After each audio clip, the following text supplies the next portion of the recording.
Growing concern in the Middle East. Today in an interview, the president of the International Committee of the Red Cross described the situation in Gaza as worse than hell on earth. Several times this week, violence broke out at aid distribution centers in Gaza, leading to a 24-hour pause in operations. And today we learn that the Popemobile donated by Pope Francis has been blocked from entering Gaza.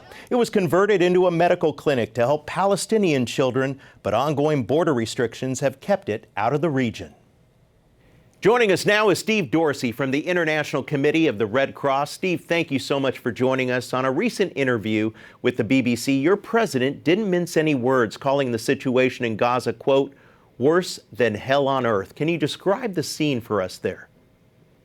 Well, for the people, Eric, living and coping and struggling to survive in Gaza, along with our team working in our field hospital in Rafah, it is worse than hell on earth. Just yesterday, we had the largest number of weapon-wounded patients in a single mass casualty incident we've seen since this hospital has been operational in southern Gaza over the last year. 184 people rushed to get some kind of medical treatment at our facility. Our capacity is only 60 beds. And it overwhelmed our team. Many of them were dead on arrival. Others suffered from gunshot wounds.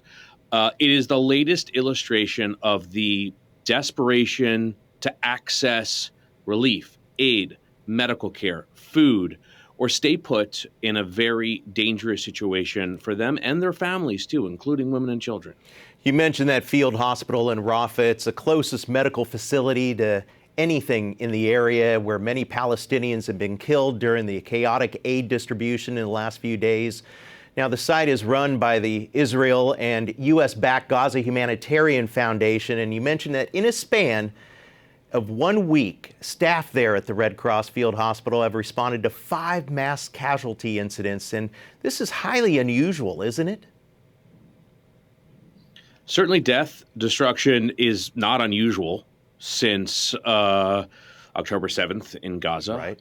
But the amount of patients with wounds, shrapnel wounds, gunshot wounds, all at once is.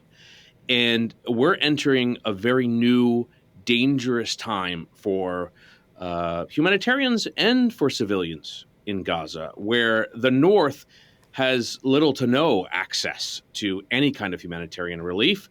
A lot of this is concentrated in the South, where folks are still struggling to get the help that they need. I can tell you that because of limited supplies and access, we've had to shut down the majority of our communal kitchens that feed thousands a day. We started at 15. We're down to just a handful now. So the situation is really unbearable, and we're at a breaking point. And the aid distribution operations have been paused for 24 hours due to the violence. And when they open back up, do you think that order will prevail, or will the violence continue again? We hope that civilians, get the kind of relief that they need. That includes the existing systems we already have in place. We know that our infrastructure systems for Gaza are safe. And we hope that civilians can access the care that they need. Regardless, we're there to focus on responding to the people that need us the most.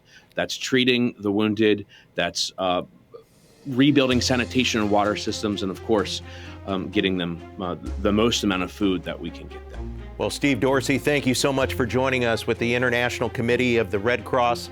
God bless you. Thank you, Eric.